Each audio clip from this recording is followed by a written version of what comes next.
अस्सलाम वालेकुम। लान वाला घर अगर आपकी ख्वाहिश है तो ये बहुत बड़े लान के साथ आपके लिए घर लेके आए हैं। 11 मरले का ओनर मेड घर है, सिंगल यूनिट हाउस है और 14 मरले का इसके साथ लान है। फुली हाइटेड घर है। ये नीचे आपको जो एरिया नज़र आ रहा है ये क्लब सिटी का एरिया है और शाम में इसका व्यू जो है वो बहुत ज़्यादा खूबसूरत हो जाता है।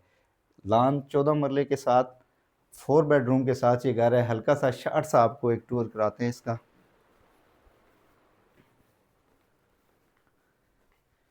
एक ये बेड है इसके साथ, मास्टर बेड, काफ़ी बड़ा बेड साइज़ है और इससे भी आप लॉन का व्यू कर सकते हैं।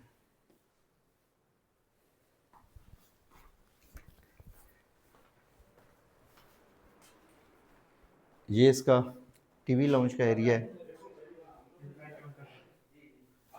छोटा सा इसमें सर्विस किचन दिया गया है,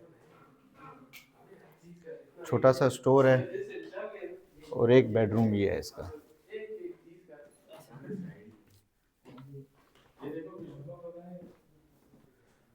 ओनर मेड घर है, 11 मरले, 4 बेडरूम के साथ, 4 करोड़ 50 लाख आस्किंग है। अगर आप ये घर विज़िट करना चाहते हैं तो नीचे दिए गए नंबर पर रब्ता करें, आपको ये घर विज़िट करेंगे। उम्मीद है आपको ये घर पसंद आएगा।